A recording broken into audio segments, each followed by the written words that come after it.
For today's topic, it will be insights to mergers and acquisition industry. Just a few ground rules before I introduce our speakers for today. For better audio purposes, we have put everyone on mute throughout the session. So if you have any questions along the way, please feel free to type in your questions in the chat function, and you may also use the reaction button to give our speaker support. Okay, so our speaker for today, Professor Leila Pinto, is an associate professor at University College London School of Management and program director of Master of Science in Accounting and Finance Management. Without further ado, let us welcome Professor Pinto. Leila, over to you. Thank you so much, Sean-Wei. Hello, everyone. Good night for you, good evening for you, good afternoon in London. How are you today? I hope you're having a good day. So today I'm going to talk about mergers and acquisitions. But before I start and I share my screen with the slides, let me introduce myself very quickly and then maybe ask you to post a few comments on the chat. So I am originally from Spain in Europe, but I have been living abroad for many years now, more than 20 years. And I joined UCL 10 years ago. 10 years will be in August, so almost 10 years, and as the director of Masters in Finance. And then I moved to be the director of the Master in Financial and Accounting Management, which is the master you're interested in. So I have experience managing finance programs. Before that, before I became an academic, I was a banker. So very quickly, let me just explain. I've been in banking for 14 years. I started my career when I was 22 in Deutsche Bank, and then I worked for a few years there, and then I went to Lloyds Bank, the British bank in the US, and then I started working for a Spanish bank called Banco Sabadell. And after that, I joined a community bank in the US where I was the head of wealth management and private banking. So I have been in business for a long time, and that's what I like. After that, I decided to, sorry, I have some light moving this way. I'm going to try to change this very quick. 1 second.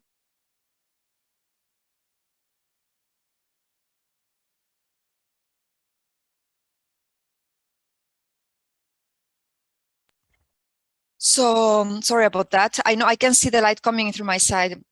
So that experience in banking has been of a lot of value teaching, because I can help students. Thank you. This is much better. I don't know if you can hear the movement of the light coming off. Thank you so much. So I have been able to teach corporate finance, financial modeling, and portfolio management for many years.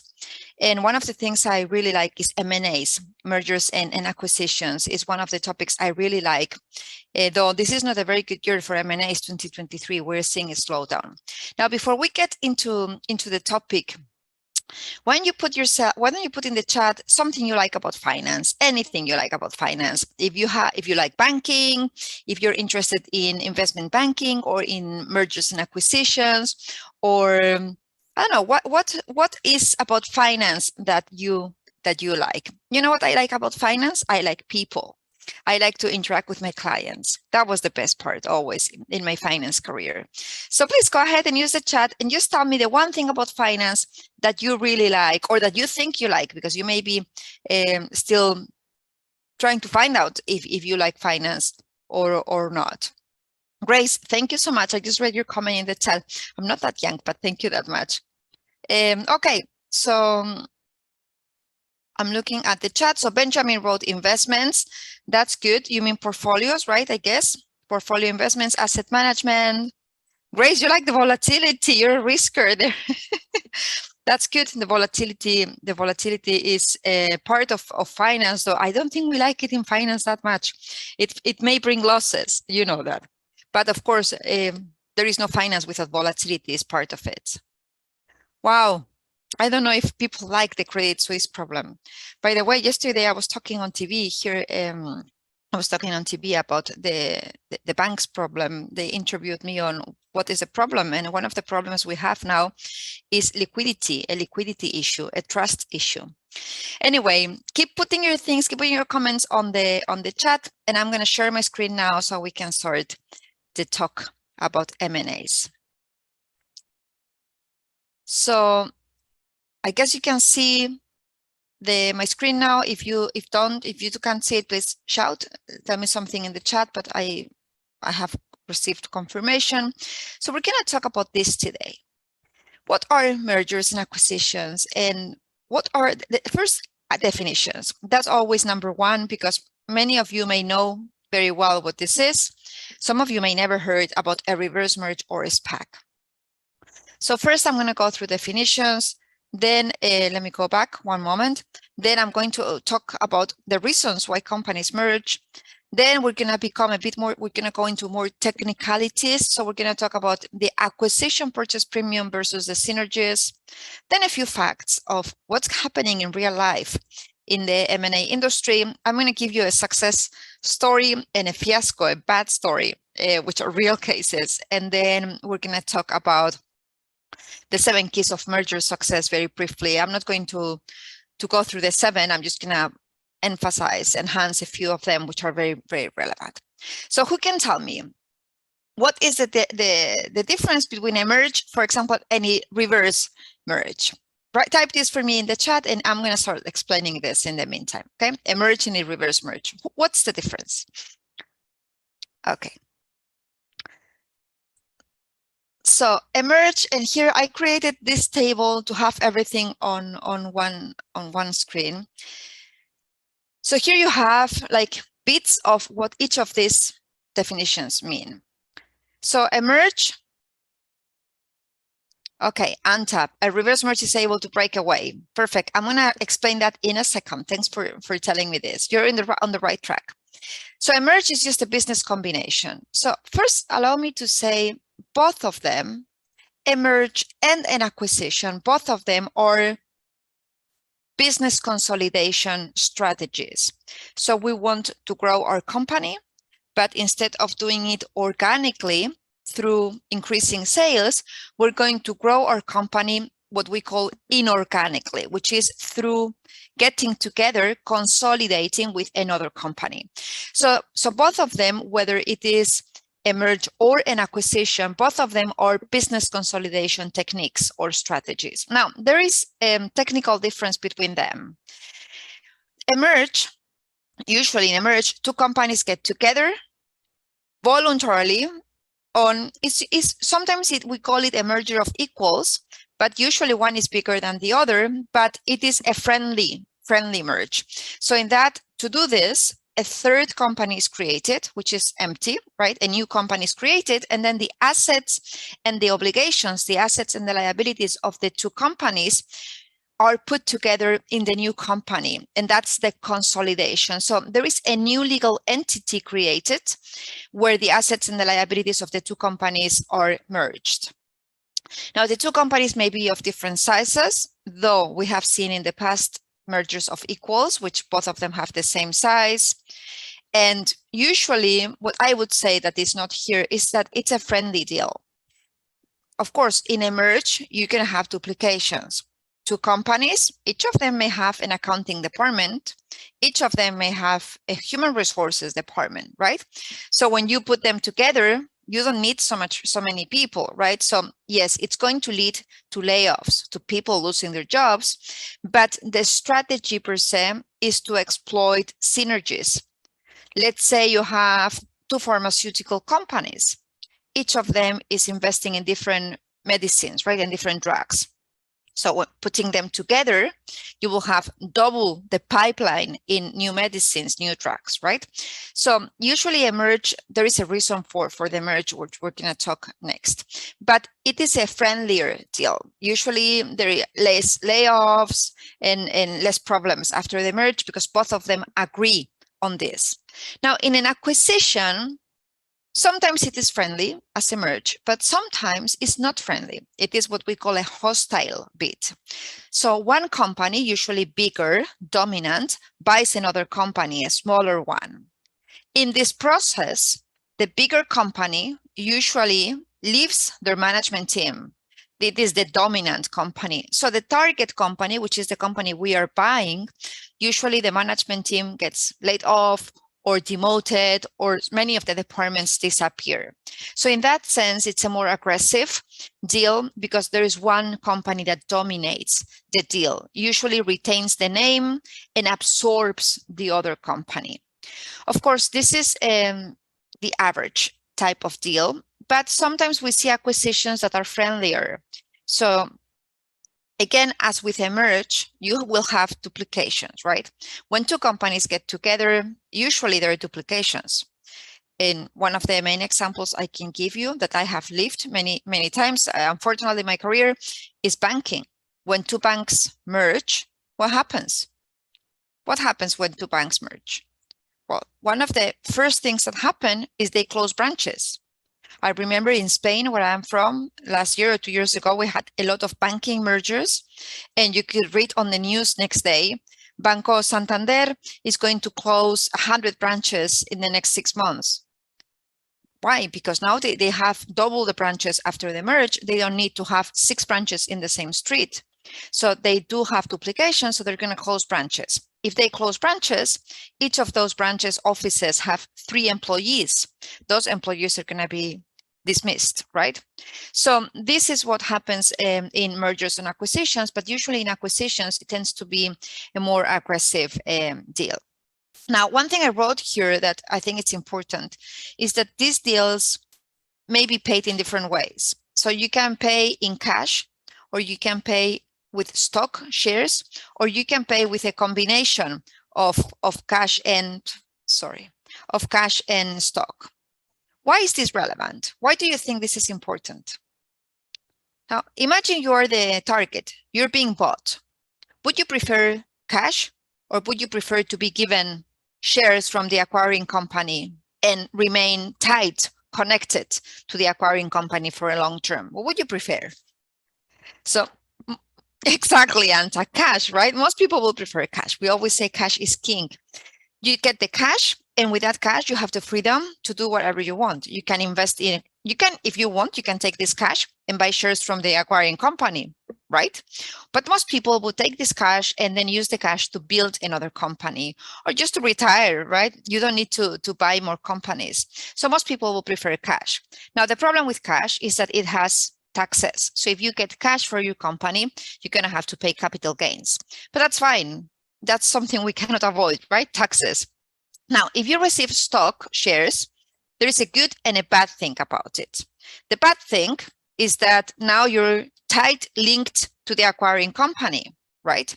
So if the acquiring company does well, your share price is going to increase and you may get more money in the end. But you're also exposed to the acquiring company not doing well, so the share price may drop and then you would lose money. So if you were giving a price of 100 million, if the share price goes down, you may end up with 90 million instead of 100. So by getting shares, you are participating in the risk of the acquiring company. Now, the positive thing about getting shares is that you don't have to pay taxes, at least now. You will have to pay taxes the moment you sell the shares at the profit, okay? Now, these are mergers or acquisitions, and if you read the news, the news always confuse them. I always see the term merge for acquisitions and vice versa. And that happens in the Financial Times, in the Wall Street Journal, in The Economist. They always use M&A as one thing. And it's not one thing. They're two different events, okay? But it's very common to confuse them. Now, let's just move to the next one, reverse merge. A reverse merge is when a private company, and by private, I mean a company that is not trading in exchange, merges with a company that is trading. Imagine that is trading in the Shanghai Stock Exchange or in Hong Kong Stock Exchange or in Singapore Stock Exchange, right? So if you have a private company reverse merging or merging with a public company, that automatically makes the private company public at once. So this is what we call a reverse merge, okay? A private company merging with a public company. And I don't know why the term is reverse. I guess you're reversing into the stock market, right? I think that's the logic behind this term. That's a good thing for the private company. because the private company doesn't have to go through all the process of getting listed in an exchange and all the regulators that when you want to go public, you need to present your documents to a regulator. In the US is the SEC, the Securities and Exchange Commission. In the UK is the FCA, the Financial Conduct Authority. And Singapore also has a regulator. So that process is expensive and takes months. That is gone in a reverse merge. The private company automatically becomes a public company without having to go through the IPO process. And of course, in this process, it's only the merge, the consolidation, but later on, because now the private company is public, it can actually raise money in the exchange. It can actually sell shares to investors and raise capital. So it is a shortcut to become public, right? Now, this has been very, very famous in the last years, and I'm sure you have heard about SPACs. So SPACs, and this is a special purpose acquisition company. This is a combination of an IPO and a reverse merge. So how does this work? Someone, an investor, let's say Grace and Anta, you guys decide to open a new company, a private company, but you don't know about what. So you don't have a business model, you don't have a product in mind, but you know you want to raise money, you want to raise capital to buy a company in the future. So you decide to do a SPAC. So what you do is you create a corporation, a shell company without any activity, just the legal name, just the legal entity, and bring it through an IPO, through a SPAC definition, right? Through the legal entity, what we call a SPAC. Now that company doesn't have any activity, that company doesn't have clients, doesn't have products, it doesn't have anything yet. It just has the promise that in the next 2 years, after it goes public, it's going to reverse merge with a private company. That's the only promise. So with that promise, investors buy your shares, they give you capital, they give you money, and then you would keep that money in a trust, in a trustee. And then you have 2 years to find a target, a private company that you're going to reverse merge into. And of course, in this reverse merge, the private company will become public, and then you will have a public company trading. So this is just like the same thing we have been talking about, but in a different order, right? First, we go public without activity, and then we create the activity by reverse merging. So this has been happening for the last 40 years, but it has become more and more popular in the last 3 years. So I'm sure you have read about this in the news. Companies, especially big investors like Bezos, the owner of Amazon, or the one that bought Twitter, or even Warren Buffett, they are doing SPACs. Warren Buffett is more conservative, but the other investors, they have big names. Jeff Bezos from Amazon, he's a powerful name. So if he comes out and says, I'm going to do a SPAC, a lot of people are going to buy the shares, even without knowing what that SPAC is going to do, right? Even without knowing that, because Bezos is the owner of Amazon, and he did great with Amazon, more or less, right? But he's doing well, he's making money. I know he has also problems, of course. So you would trust Bezos is going to do something profitable with that money.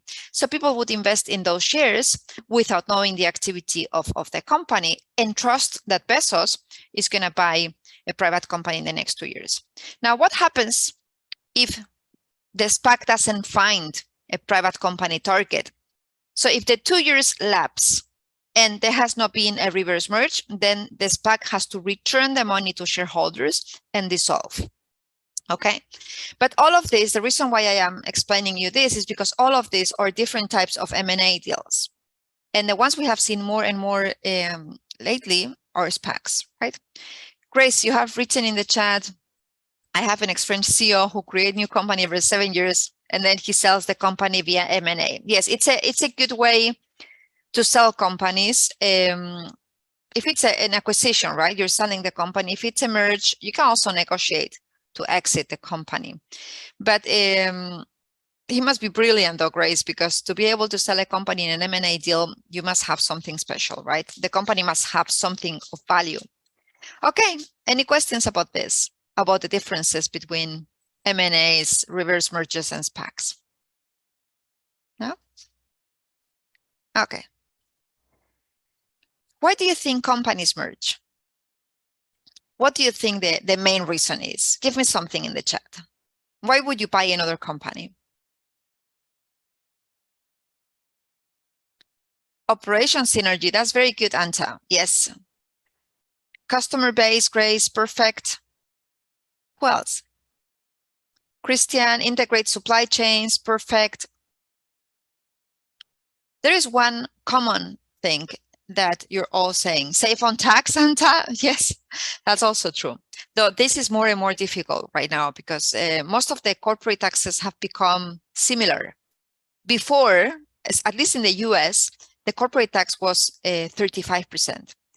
So many companies US companies merge with companies in Europe, in the UK, for example, where the tax was 21.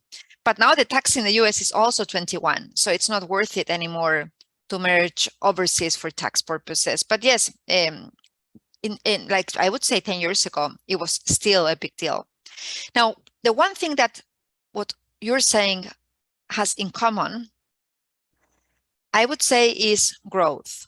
So whether you want to have a bigger customer base, you want to have operation synergies, integrate your supply chain, taxes, etc., the one purpose, the one objective is to grow your company somehow.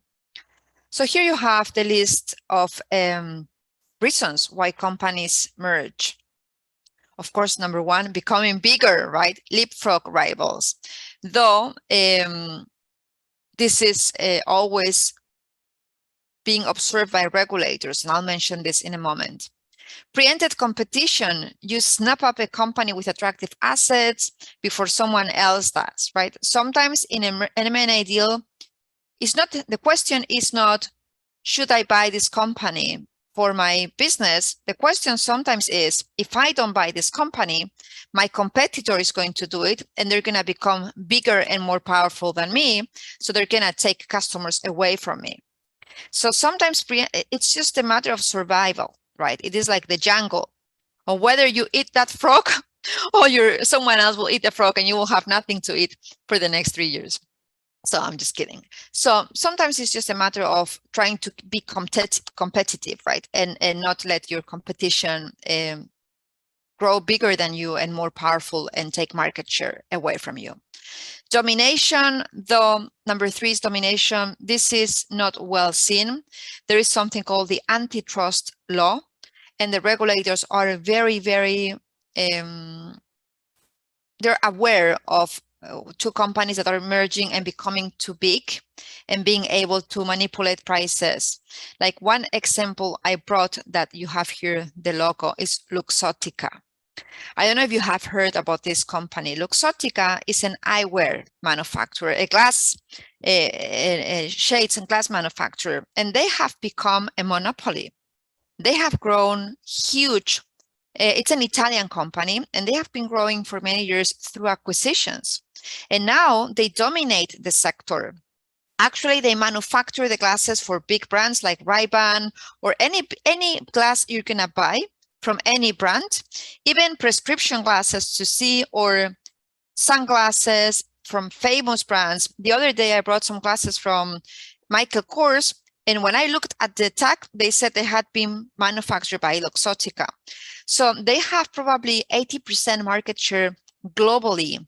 The big brands like Ray-Ban or the designer brands, the prescription glasses, all of them majority of them are being manufactured by Luxottica. So they have grown through acquisitions and they dominate the market. I don't know how this has happened, but they do dominate the eyewear market, manufacturing for the different brands. It's just we don't see it because the glasses are branded by Michael Kors, by the designers, right? Now, tax benefits, you mentioned this, and I have here another example, Walgreens and Boots. If you have been in the UK, there is a pharmacy called Boots, and this is a pharmacy that sells food and sells makeup, and it's like a new concept pharmacy, right? It's not a traditional pharmacy. So it's a huge store, usually several floors, where you can go in and buy a Diet Coke or a sandwich for the day, but you can also buy medicines, you can buy things for the bathroom, shampoos and all that. You can buy glasses, they have an optician inside, etc. Well, the same thing is in the US, it's called Walgreens. And Walgreens is a very, very big company, same concept, this extended pharmacies, right? So Walgreens wanted to acquire the rest of Boots. They already owned part of it. They wanted to acquire the rest of Boots for one reason, basically, and it's to reduce the taxes. This was back when President Obama was in town. He was the president in the United States, and the corporate tax in the US was 35%. In the UK, the corporate tax has always been very competitive. I would say around 21. So the main reason why Walgreens wanted to do this is to move their headquarters to England and reduce their corporate tax. This was a big scandal. I remember this. This was not long ago, but still Obama was president. And Obama got involved. And in the end, Walgreens had to change their plans and had to stay in the US paying 35%. So they didn't let them. They stopped the deal. The regulators stopped the deal because of the intervention of President Obama, because they didn't want Walgreens to stop paying taxes in the US and start paying taxes in the UK. Of course, this problem was solved when President Trump came into office and he changed the corporate tax to 21%. Now that basically stopped companies from willing to move abroad, to merge with companies abroad because of the tax benefit. So if you look now, most of the countries in the world have a corporate tax around 21, from 21 to 25%. So these tax benefits are not benefits anymore, right? Now, there are other reasons why companies would merge. Job cuts, though this is a bad reason, in my view. We should never make profit by firing people, because these people have families, right? And also they pay taxes. So if you lay off one person, that person is not going to buy a house. That person is not going to spend money on stores, is not going to go out to restaurants. And that also reduces the government taxes and the spending, the GDP of the country. So job cuts are never a good idea, but sometimes in mergers and acquisitions, there are duplications, as I explained before, what we call redundancies, and these are eliminated, leading to synergies. This would be called operating synergies. Number 6, cost reduction, economies of scale. I think this is what Christian meant with integrate supply chains. Imagine you are a small company that sells hamburgers, and you buy meat and you buy the buns, the bread buns, in a small scale because you're a small hamburger place. But imagine McDonald's buys you. Well, McDonald's buys tons of buns and meat and all that. So the purchasing power has increased. So that creates an economy of scale. From now on, of course, it's different because McDonald's already had the suppliers. But from now on, the price per unit is going to be much smaller because you buy higher quantities. So in an M&A deal, when two companies consolidate, the relationship with suppliers is different. You have to buy now more quantity, and that reduces the price per unit. That is what we call an economy of scale. Okay. This can also apply to, for example, electricity cost. Now you have two companies combining manufacturing, production, instead of using 2 shifts of labor, using 3 shifts of labor, 8 hours. Now, new employees coming 8 hours, new employees coming 8 hours. So you have a 24-hour shift that actually creates an economy of scale, a cost reduction, right? Sorry, let me go back. And you can acquire new technology, especially technology companies. We saw Facebook many years ago buying Instagram. Different. We also see there are many. We see technology companies buying artificial intelligence companies. The new thing is cloud companies for storage, and IA companies, artificial intelligence that can make our life easier, right? That usually leads to mergers and acquisitions. And the last one would be market reach, visibility, right? Reach new markets, grow revenues, etc. One of the one I put here is JetBlue and Spirit. This happened last year, this merge. JetBlue, in reality, JetBlue wanted to buy Spirit, which is a low budget airline, but the regulator stopped the deal, aiming that we're going to create market domination in the industry. So this has been this year, I think in 2023, the regulator said, no, you cannot do this deal. So they're now studying the deal. So this is another type of market consolidation. Every single industry, I would say, over history, they have gone through market consolidation waves, right? Some type of waves. So the banking industry, suddenly it goes through a year of market consolidation, like in 2008, in the financial crisis. Lehman Brothers was let to die. It went bankrupt, but the rest of the banks were acquired. Bear Stearns was acquired. Merrill Lynch was bought by Bank of America. A lot of the investment banks that had problems in 2008 were bought by other banks in 2008. So we see these waves of consolidation that go by industry, right? The airline industry as well. When we saw the price of oil increasing, that of course is a problem for the airline industry. Many airlines, small airlines, were going bankrupt, so they were being acquired by the bigger airlines that have access to financing. So M&As are an exciting thing because they tell us about the economy. 2021 was a very good year. Lots of M&As, lots of financing available, because that has to come as well, right? Companies buy other companies because they have access to lending.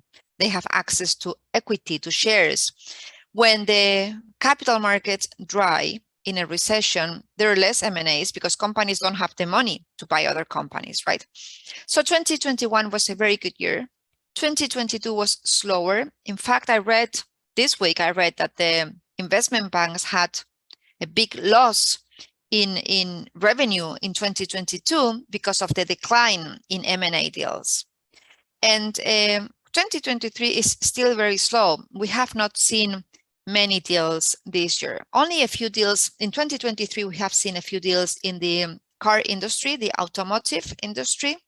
And I read 2 days ago that finally a big merge in two railroads, a Canadian rail operator, Trains, and the Kansas rail operator are finally going to merge after a year of conversations with the regulator. So it has been quite slow in the last months.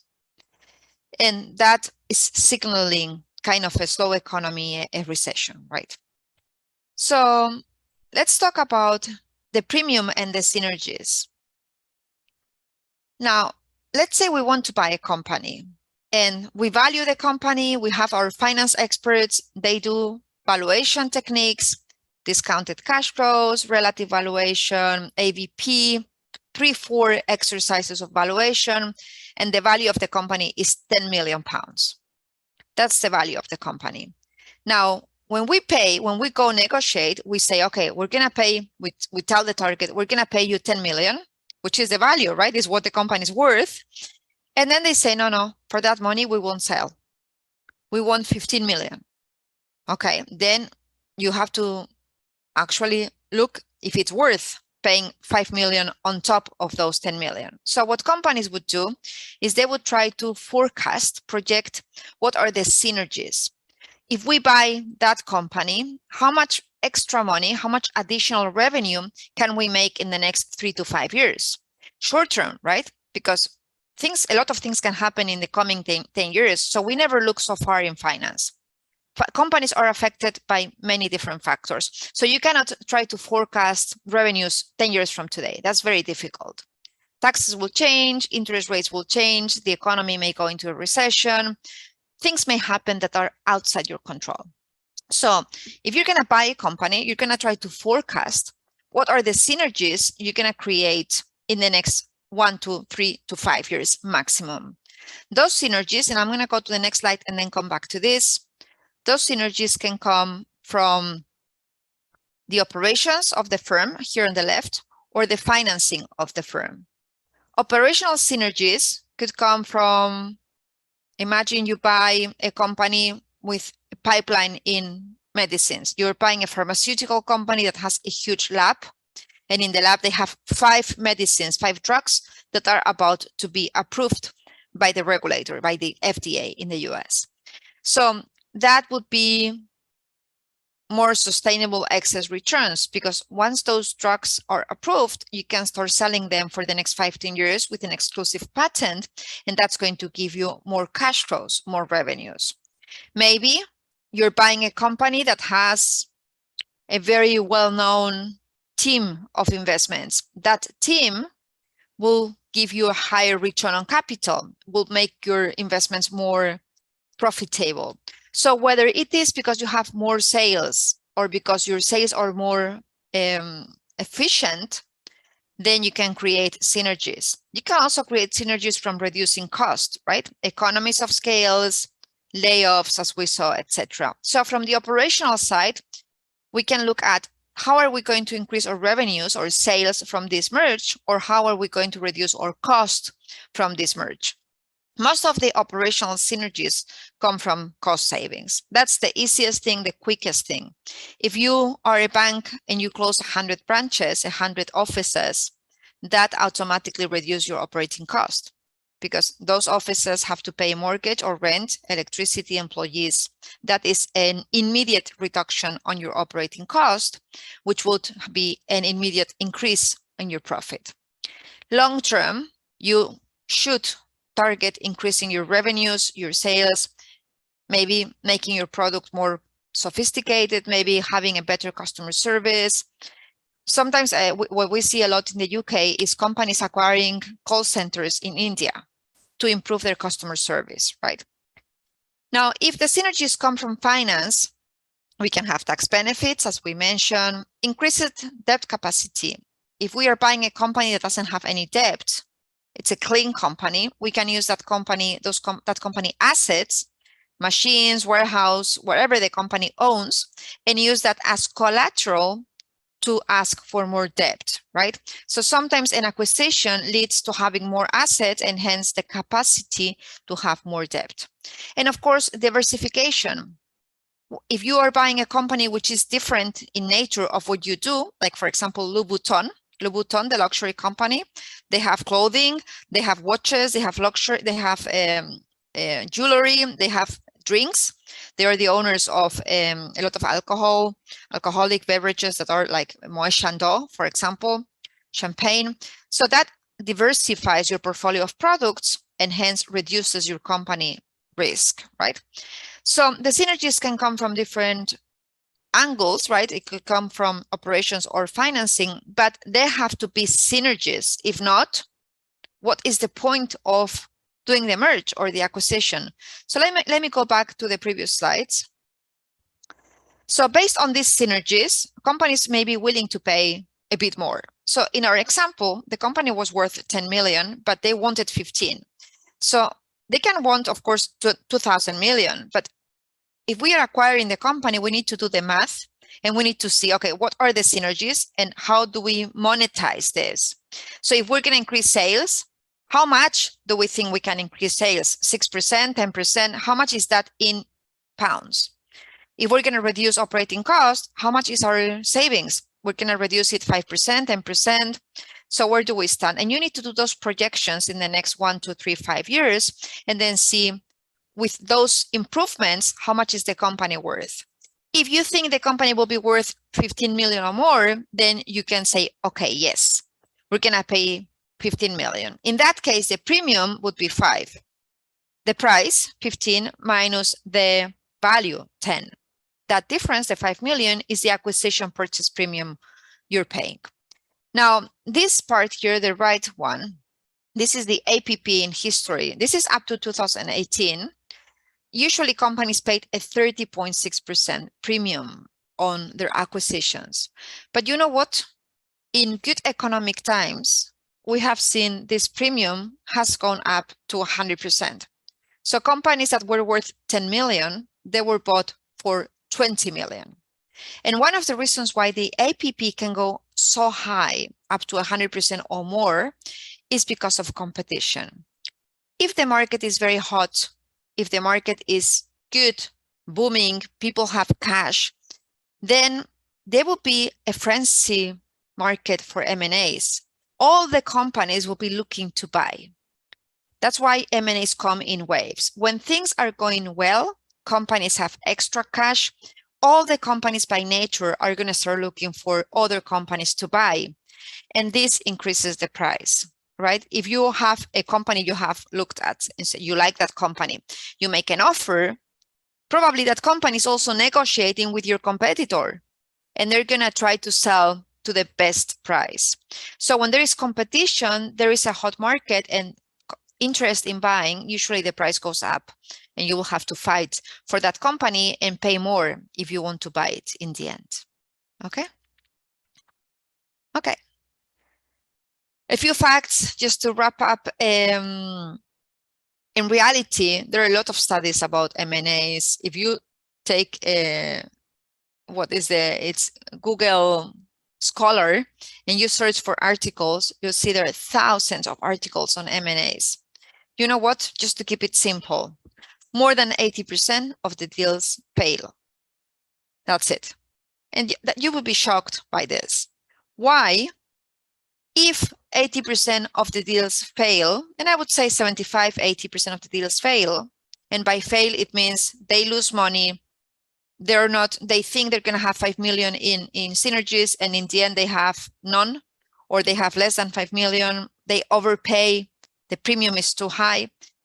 In any case, a failure means they didn't do as they thought.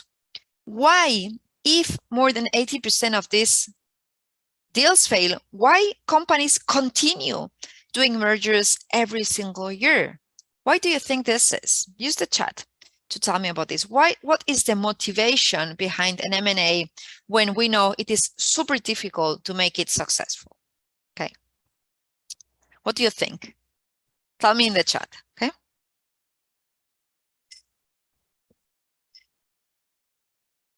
Okay, Lee or Lai, I don't know how to pronounce your name, I'm sorry, wrong Fang. Empire building, yes. What else? What are other reasons you think companies have to continue doing M&As? I'm mindful of the time, so I'm gonna wrap up in 5 minutes, okay? Ben, I would not have said that better. You read my mind, Ben. Eco, right? You know, most CEOs, most presidents are in the office 5 to 7 years.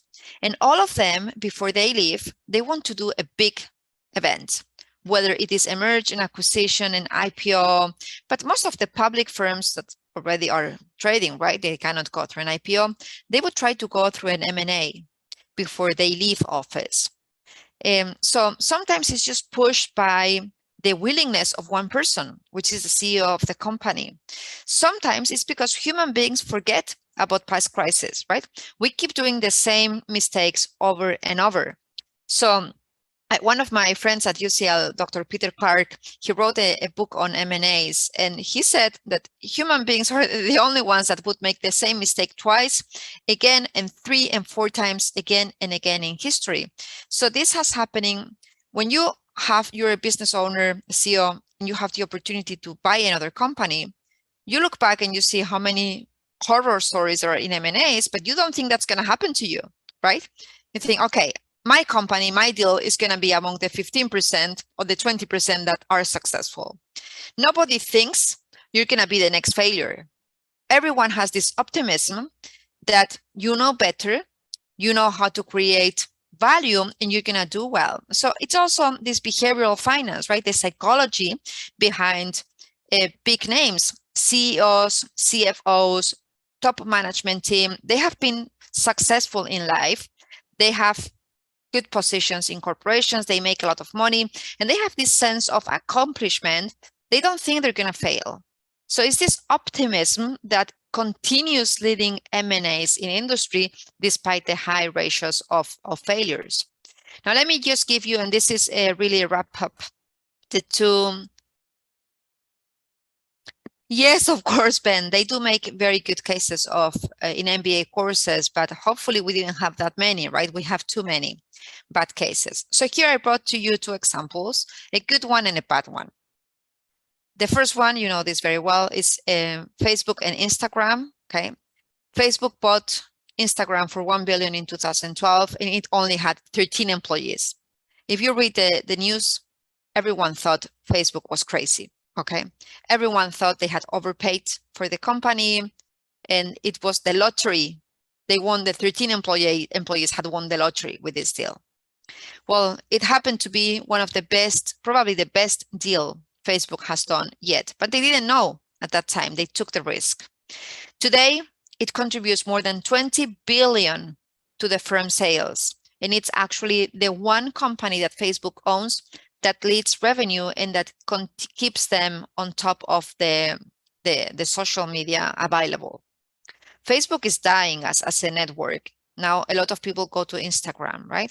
So they had the vision to pay for this, which was highly criticized back then and which has been a huge success.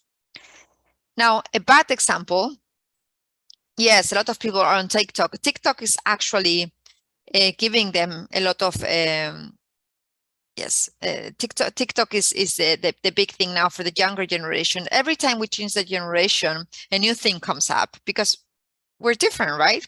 Your generation is different than mine. Instagram is more for my age, Grace. For your age is more TikTok. My children like TikTok. You know, they love TikTok. Oh, you're 44. You also look young then. You also look young, at least in the picture. Yes, TikTok is a new thing. I think it's more for a younger generation, more in the 20s.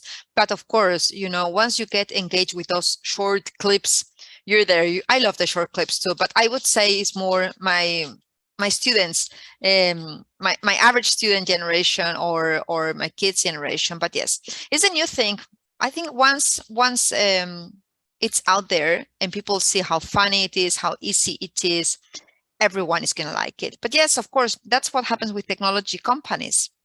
They have to keep innovating because TikTok is now, what's going to be the next thing, right? Now, let me continue with this bad merge, Chrysler and Mercedes. Well, I'm sure you know these two manufacturers. Mercedes is a German one, luxury, high-end cars. Chrysler, American, more comfort than luxury, etc. Well, they tried to merge. And in his defense, the CEO at that time, the chairman, Jürgen Tremp, he was caught in the 90s, M&A mania. The 90s were a time where all the companies were doing M&As, and he wanted to do one as well. Again, we find the ego, right? He wanted to go through the deal, yes or yes. Now, on paper, the deal looked good. There were different styles, one more on comfort, one more on luxury, but together they could bring a car that would appeal the new people. Also, they had this integration, right, with the different brands. You had the luxury, like it was like in life, we go through stages. Maybe when you're young, you want a compact car, easy to drive. Then if you become wealthier, you get a sports car, or if you have a family, you get an SUV, right? So the integration of these two brands were allowing for the stages in life so that the customer would stay within the brands forever. What went wrong? What went wrong here? Well, basically, cultural differences. They didn't realize people, the employees, were going to absolutely hate working for each other. So Americans were used to work by incentives. They were used to speak in the job, propose improvements, be part of the management of the company. And if they could produce based on their production, they would be paid bonuses and they would have a variable compensation, flexible schedules, flexible compensation. And this was very different in Germany. In Germany, people didn't speak at work in the sense they wouldn't be giving ideas unless you're part of management. They would get a salary regardless of productivity. It was a 9-to-5 job. So they hated each other. When they started working there, they didn't want to go to work. They had a massive amount of people leaving the company voluntarily. So cultural differences brought this deal down. The deal was 36 billion, and it was dissolved for 7.4 billion. So you can see the loss from 36 billion to 7.4 billion. Now, what happened in the end? The company Cerberus, they bought 80% in Daimler Chrysler, and they changed the name to Daimler. No, I'm sorry, they bought 80% and Chrysler changed the name to Daimler, and they kept only 20%. So, but you can see the massive loss that this was a massive fiasco in M&As. 36 billion paid, they could sell it for 7.4 billion. The difference was the loss. So sometimes, people are behind everything. You need people aligned to make it work. If people don't want to go to work, if they hate it, it's not going to happen, regardless of how many synergies you are forecasting. Talking about the technicalities, about the design, the manufacturing, it was a good deal, but they didn't think about the people that had to make this happen, right? Okay, these are a few of the things we have talked about. This is from Peter Clark. He wrote the book Masterminding the Deal. And what I would say, these are the keys to make a merge successful. I would say 1 and 2 are very important. What is the right motivation to the merge? Is there a real motivation increase? Is there a real synergy, or is it just an ego or timing decision? What is the cycle, the merger cycle? The better the economy, the higher the APP. When the market is very hot, it has been in booming for many years. A lot of companies are doing mergers and acquisitions. That is a good time to get financing for a merge, but it's also the time where you're going to pay the most. And then the rest is what we talked about. What are the synergies, real synergies against and not vapor synergies, things in your mind that they will never realize, right?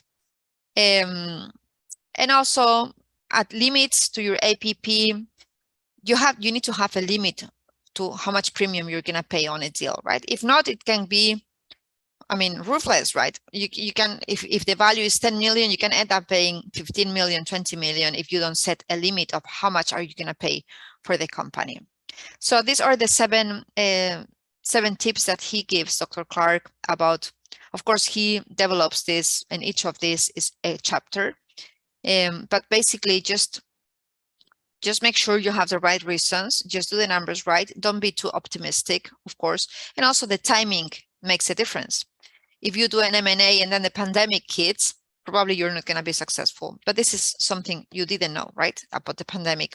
Or if you do an M&A and then a recession comes, probably that's going to be harder to make money on this deal. Anyway, that's the end of it. I hope you enjoyed and learned something with me. Let me know if you have any questions, please. Thank you, Professor Pinto, for the engaging and informative session. We will now take questions. If you have any questions for Professor Pinto, you can type the questions in the chat right now.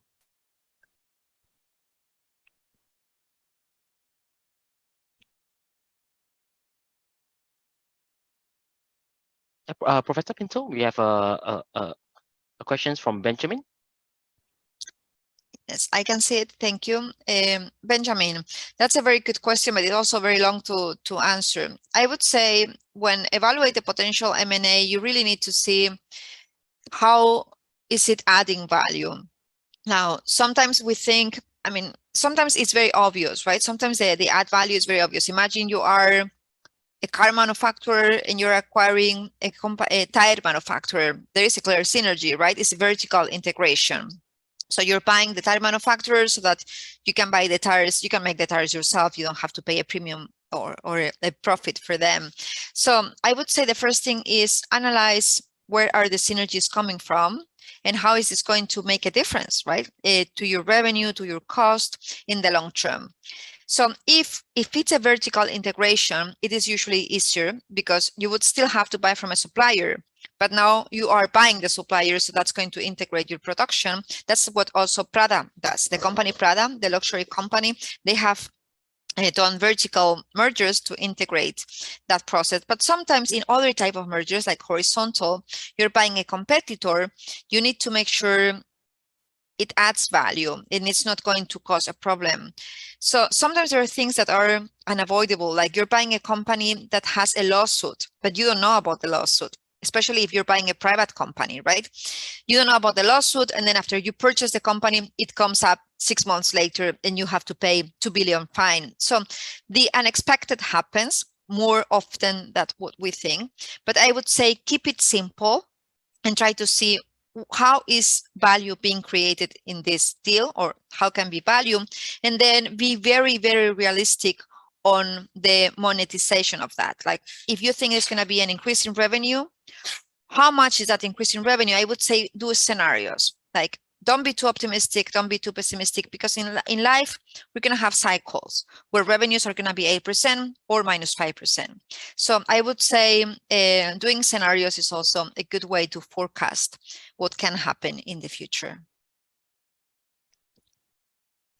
For the integration process, Benjamin, I would say consider people, right? Integration has to be done by people. And this is something many companies still don't pay attention to. They don't pay attention to this. They just pay attention to the numbers. But you're not going to sell more if people are unhappy. So in this type of deals, people feel insecure. They feel unsafe because they know they come with a lot of layoffs. So I would say it's very important to have maybe a consultant or someone help you manage the people psychology so that they know they're welcome. They know you need them and they feel part of it. Sometimes this part is left. I was myself part of a merge. I was working for Banco Sabadell and they acquired Banco Atlántico. And we were reassured that there were not going to be any layoffs in Banco Sabadell because we were the acquiring company. And then you know what happened? After 2 weeks in this merge, Banco Atlántico CEO took over. And then we all started to think, wait a second, our CEO that promised us that our jobs would not be jeopardized is not here anymore. Now we have Banco Atlántico CEO, and of course he's going to fight for his people. And everyone on that day started looking for jobs because we all thought we were going to be laid off. Okay, so in the end, it was different to what we were promised, and that part, the human part, was not properly managed.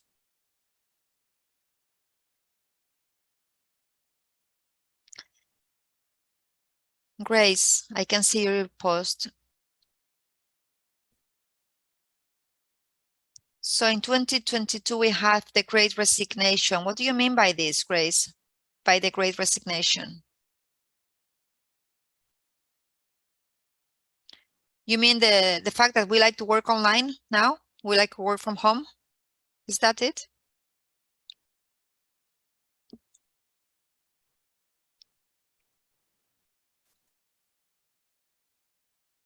I think I need clarification, Grace.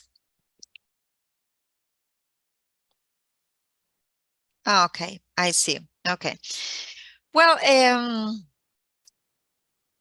I think we have changed since the pandemic, and I know the pandemic started in China, but we all have lived the pandemic, and I think people have realized that we don't want to be in the office 10 hours a day. We don't want to spend so much time away from our loved ones. And that has changed the way we work and where we work.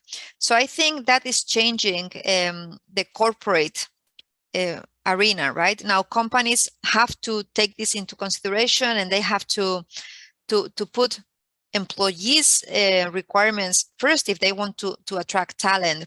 But yes, I think yes, this is affecting, I think, the companies that are able to adjust to changes. We had the pandemic, but more things are going to happen. Companies need to be listening to employees and also being able to explain, okay, we're a company, we need this from you, but we're willing to give this for you. So I think there has to be some type of equilibrium. The companies that are old-fashioned, that are very strict with their policies, I think in the end they're going to start losing employees towards companies that are more flexible, right? So I think, yes, this of course is going to affect M&As, but I think in general, the basics have not changed. In an M&A deal, the purpose is to create value, whether this is increasing cash flows, reducing costs, etc. They're going to try to do this the best way possible, and people expectations, employee expectations in terms of salary, workload, flexibility is one of the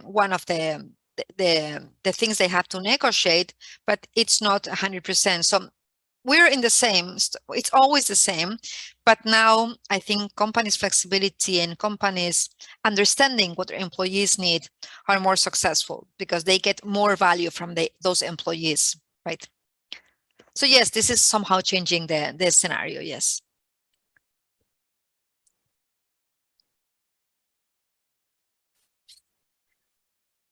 So, Anta, okay.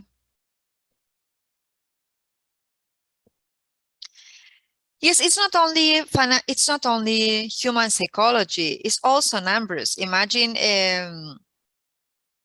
let me just give you an example. This company, Peloton with the bicycles, they did very well during the pandemic because people couldn't go out to gyms. Most of the countries had lockdowns. So I remember in the UK, we couldn't do anything. All the gyms were closed. So we could, at least in the UK, we could go outside and run, right? Do some jogging. Of course, it was freezing in winter. But for example, in Spain, where I am from, people were not allowed to go out and jog, right? They had to stay home. So companies like Peloton or Netflix, they did very well during the pandemic. And this prompted them to acquire other companies for growth because they saw they had a future. Now, when things change and markets open again, people stop watching Netflix so much. People stop using Peloton because they could go to the gym. So I see that there are other factors other than a human psychology. It's also the trends. The trends is also what's going to happen with the economy. If you have a closed economy, the companies that can help human beings in that sense will do better.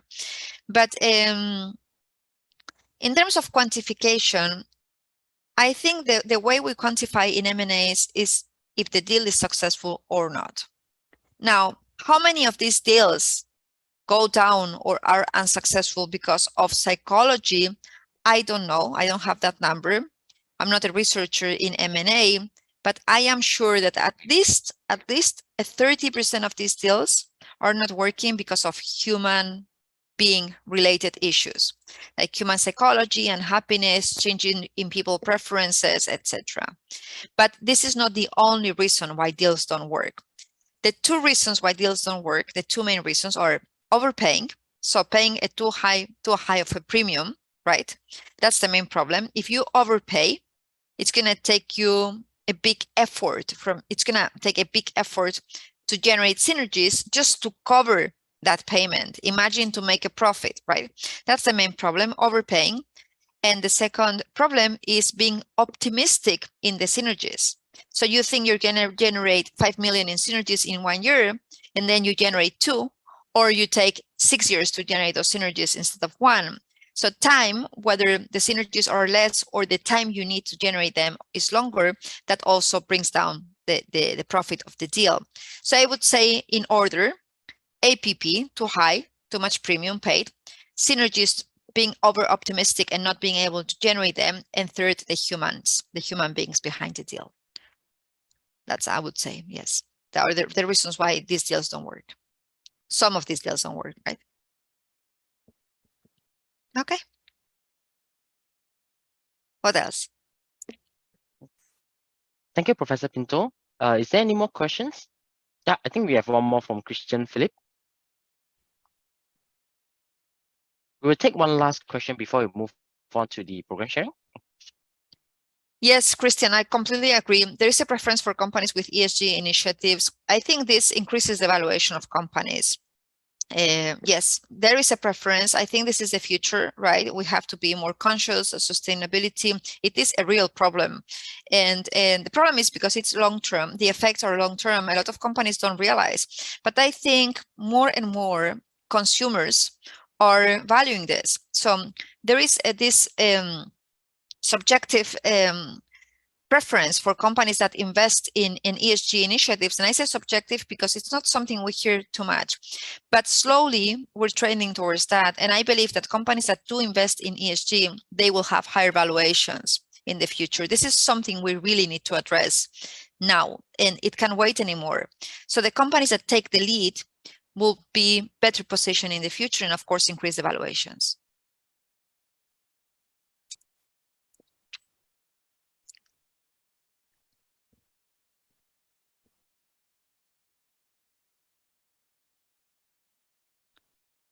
Thank you, Professor Pinto, for sharing. So next up, Professor Pinto will share more information about our programs, Master of Science in Accounting and Financial Management offered by University of London. Professor Pinto, over to you. Thank you. Do you want to share the slides, or should I? I can share the slides if you want. Yeah, you can show the slides, no worries. Okay, perfect. Let me just, one moment. So I'm not going to go slide by slide, but please, if there is anything I don't cover, let me know. Okay, I'm happy to talk about specific questions you have. So as you know, I'm the director of the Masters in Accounting and Financial Management. And this is a master for someone that is not an accountant, right?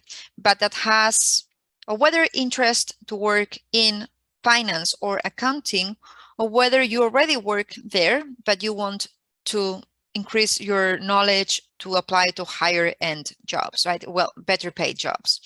So we have students that know finance and accounting. Is not that that if you know, you're not targeted for this program. So we have students that know finance and accounting, but want to know more specific. Like, for example, in this program, I do teach one module and a part of another one where I talk about M&As, I talk about IPOs. So that is more specialized finance. So this would bring you to the next level. But if you have never worked in finance and accounting and you want to work, this is also a program for you, because we're gonna touch upon some of the topics from scratch. I guess all of you know University of London. I have to cover this. It was created in 1836. First university to award degrees regardless of race, creed, gender, and political belief. I'm very proud to say it's one of the first universities that let women sit in classes and gave them an award, which is a big thing. We now see this as normal, but it wasn't like this some years ago. It is also very powerful on distance learning. And they have a University of London Worldwide, which was established in 1858, right? The university. So what the good thing about this structure is that you have three places involved here: University of London, UCL, and SIM Global Education. So University of London is the university that is going to award your degree. Your degree is going to say University of London. It is international. Everyone knows UOL. And of course, it has a huge community of alumni. Now, UCL has designed the program, and all the professors you will have, including myself, are from UCL. I am a UCL full-time employee. I have been a professor, an associate professor, since many years ago. And we have created every single module for this program ourselves. So I remember a few years ago, my boss would tell me, Leila, would you help us create the design of the program? What are the modules we should teach to make students current and informed and have knowledge about the industry? And I remember designing all these modules and then, I mean, like the structure of the modules, and then designing one of the modules entirely, which is the capital markets. So all the academics are UCL, and all the examinations are from UCL, and all the learning resources are from UCL. Now, SIM is this is a very good option that not everyone has. So I'm glad you have this. It's your teaching center, right? Everything you're taught in your degree will come from your local teaching center. So you will be able to go to a place and sit there, meet your colleagues, and talk to a professor live, which is an advantage. Many of our students are only online. They're in Africa, they're in other countries, they're in other countries of Asia, in Europe, and they don't have the opportunity to sit in a teaching center. So this is amazing because you have the best of both worlds. You have an online education, but you also have the possibility to meet a professor in your language live, and also network, because networking is part of your master experience. Well, UCL, what can I tell you, right? UCL and University of London were the same university many years ago. Then they were separated, but together, I don't remember, but together they had more than 30 Nobel Prizes. So there is a huge pool of talent from students and professors at UCL. It's ranked number 8th in the World University Rankings, the QS, for the second consecutive year, and it's a top university, not only in Europe, but also worldwide. I think everyone knows UCL, right? Now, what's the master about? Anyone that with any bachelor's, so you don't need to have a bachelor in finance. So any bachelor you have would be okay. You need to have an upper second honors or a GPA of 3.2, 80% average to be admitted. Sometimes we do admit a bit of a lower GPA, not too much lower, but a bit lower if you have other things. Maybe you took the GRE or you have some work experience, I don't know. So even if you have a GPA slightly below 3.2, don't be discouraged, just email us, okay? And we will be able to tell you if you can apply. Yes, you need to speak English, but I know all of you do. And then the program starts 2 times a year in October and April, and it's 18 months full-time. Now, full-time means you can work while you do this, okay? It's 18 months, you will be doing 2 modules at a time, but you will have enough time to work if you wish. Grace, you have a question? No, we don't have any exceptions. I'm sorry. I do understand this. Yes, we have the Masters in Professional Accountancy that my colleague Lindsay leads, and they do accept the exemptions. We don't, but sometimes, you know, it's better. The exemptions are, I like exemptions, right? Because they get you through a fast track. But on the other hand, this is one in a lifetime opportunity to do a master's degree. And, you know, now that I'm working and I'm not studying, well, I'm studying my PhD, but I'm not studying a master's anymore. I think I wish I would have spent more time studying, more time reading, more time with my colleagues. So sometimes taking a shortcut through exemptions is not the best approach. So I would say the 18 months are going to fly. And by not having exceptions, the positive thing is that you guarantee you would get 100% of the teaching and learning from UCL and University of London. Imagine if you have exemptions, you're missing 2, 3, 4 modules, and you know, it may not have been a duplication. You may miss some of the content, some of the professors, some of the networking. So while exemptions are good, I think not having the exemptions also allows you more time to learn and network, which is also important. So I'm sorry, no, we don't have exceptions in this program, but I think you would enjoy every minute of it if you took it, so it will be worth it. My view, maybe I'm wrong, right? Okay, let's continue. So imagine you want to understand more about finance, models, techniques. Imagine you know accounting, but you don't know how to apply this to a financial model to make a decision. So you go to you're in your company, you're with your boss, and your boss tells you, we're thinking about acquiring this company. These are the financials. What do you think? Well, that's fine. You may understand the financials. You may be able to read the financial statements, or maybe not, but you may not know how to export that, how to apply that to analyze the company looking forward, right?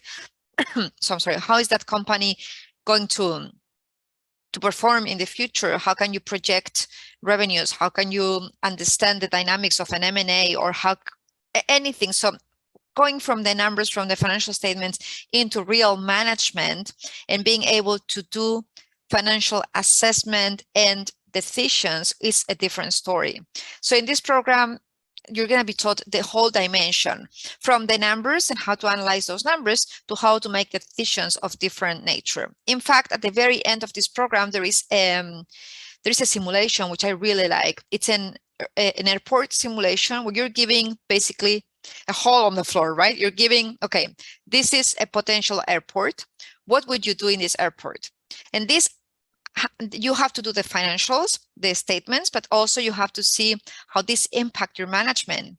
And if you grow your airport, or if you have to go, if you go bankrupt in a year and have to close. So you will have to make decisions such as, is this airport going to be only for business travelers, or is this going to be for families, or is this going to be for everyone? What type of restaurants and stores will I have in my airport? How many employees do I need to hire? And all that, as you make decisions, that's going to change your data, your numbers, and that's going to lead to different return on capital. Should I buy Or should I lease? Should I acquire? So those decisions that you would make as a finance manager would actually change your numbers and would lead you whether to success or whether to bankruptcy, right? So this is our final capstone, which is going to put together everything you learn in this program. So it's going to give you a more strategic view of how companies work and how to make them grow from an accounting and finance perspective, right? It's going to be analytical, critical, and I can tell you all the professors are my colleagues at UCL and they're all really good. 10 modules, 150 credits, and then you have the capstone, which is the simulation I just told you at the end, which is 30 credits. So in total, like every single master in the UK is 180 credits. Minimum 1.5 years, 18 months, maximum 5 years. So if you're working full time and you need more time, you can extend this a little bit, okay? I would suggest that you finish in 1.5 years, of course, but if life happens, so if you get unwell, something happens, you have to delay 3 months, 6 months, that's fine. To enter a bachelor degree that is equivalent to a UK upper second degree. And of course, we cannot have any exemptions, I'm sorry. Though I think it's a good thing, though. If you want exceptions, ACA, ACCA, I know professional accountancy masters can get them, but I also think this has the positive side I just mentioned, like the networking and not missing anything from the program. So these are the modules. There are 10. The green ones are the first ones. They're like the foundation: financial accounting, financial management, management accounting, financial analysis, and advanced. So these two are the advanced of this. And then these are more specialized, more finance. Like you have corporate governance. This is accounting audit, then global issues and finance and accounting. I taught something here about regulation, and I taught 2 weeks on, I teach actually 2 weeks on Basel and the regulation that actually has shaped the banking and the finance industry. Then risk for decision making, investment management. This is taught by my colleague Michael Manjalit, who he goes into investment portfolios, risk return. Is very, very interesting. And then this one is me again.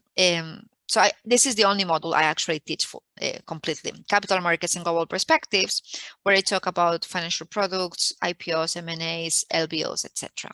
And then you have the project. The green modules, the first ones, have two examinations. You have 25% like a midterm, and then a final project, 75%. But in the blue ones, you only have one examination at the end. This is better if you're working, so that you don't have to be worried during the 10 weeks. Each of them is 10 weeks. So you don't have to be worried that during the 10 weeks for any exams.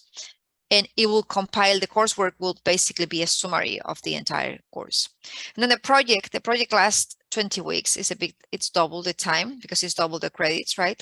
And it has a coursework and a project 30 and 70%. So you don't have that many examinations. So you can take 2 modules at a time. So if you take these 2 modules during 10 weeks, you will have 4 examinations.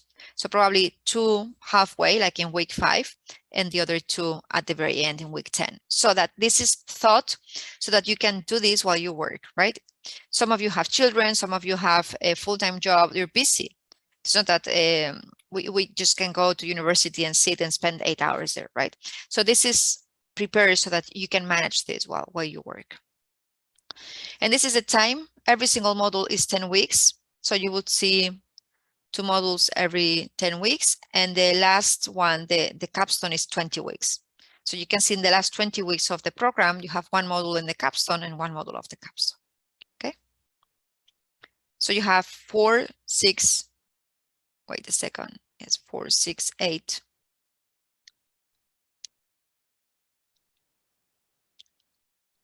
9, 10. Okay, yes, perfect. I was thinking I'm missing 1 module. No, there are 10 modules plus the capstone, so that's correct. So this would be the pace, right? But again, the pace is very flexible if you need to delay one module, 1 term.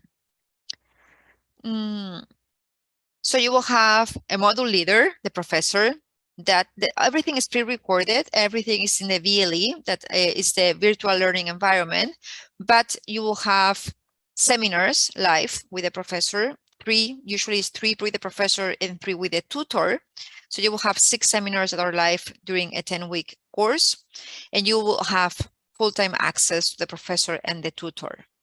You will also have in the teaching center or online. While if you are at SIM, you will have this in the teaching center. If you're online, you will have this online. You have an introduction and you have a relationship manager. You will have basically an army of people helping you navigate through the platforms, showing you how to access the material, helping you with questions, etc. So you will never be by yourself or not knowing what's going on, right? Videos, slides, readings, discussion forums, exercises, exams. You're going to be super engaged because that's what we want. We want that you learn and that you feel you own the knowledge, right? This is the certificate you will get. Of course, it's not going to say professional accountancy. It's going to say accounting and financial management, right? But it's from the University of London. And these are the fees. The deadline is 31st of July, 2023 to apply. Okay. That's it. Any questions?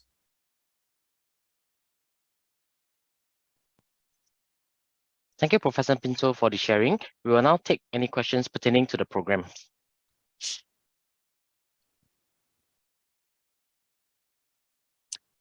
Benjamin, because this is a part of the online programs, it's online, so you can be wherever you want, basically. But if you want to be sitting in a classroom in the UK, then this is not that type of program, because this is only delivered online or at SIM. So if you want to study in a classroom at the UK, I think you will have to look for a program that is full-time in the UK. Now, for that, you need to consider a few things. I mean, that may be an option for you, of course. We have a lot of students that come to the UK and study a full year, but you have to consider the opportunity cost, right? Coming to the UK, what means that in terms of cost, and what means that in terms of revenue? So you have to stop working in Singapore if you are in Singapore and study full time. But yes, of course, you have to be true to yourself and ask yourself, what do I want? Do I want to be in the UK for a year studying and then maybe stay in the UK to work? Or do I want to have a UK degree that I can take from the convenience of my hometown and keep working? But in this specific program, I would say no. I would say you can be whatever you want, but you won't be sitting in a classroom in the UK because it's delivered online or face-to-face in Singapore. Any other questions?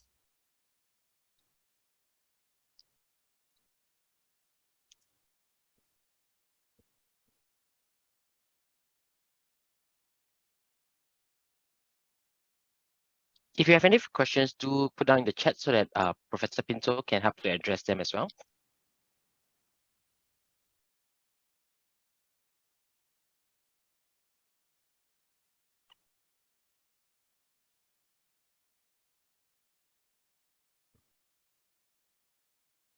You can always email me if you think about something later on. Of course, I'm always here. Maybe Shanwei, we can share my email address, or maybe you want to share someone's email address at SIM. I'm happy to answer any questions later on. Sure. I'll put down an email address in the chat after this. So if there's no further questions, I hope everyone enjoyed the masterclass. Thank you for spending your evening with us. If you have any further questions regarding our programs or masterclass, please feel free to write into us via email or call us at our hotline, which are indicated in the chat as well. Thank you, everyone. Have a great evening. Thank you, everyone. Thanks for being here such a long time. I appreciate it. I hope you liked it. Have a good night, okay? Thank you. Bye-bye, everyone. Bye. Bye.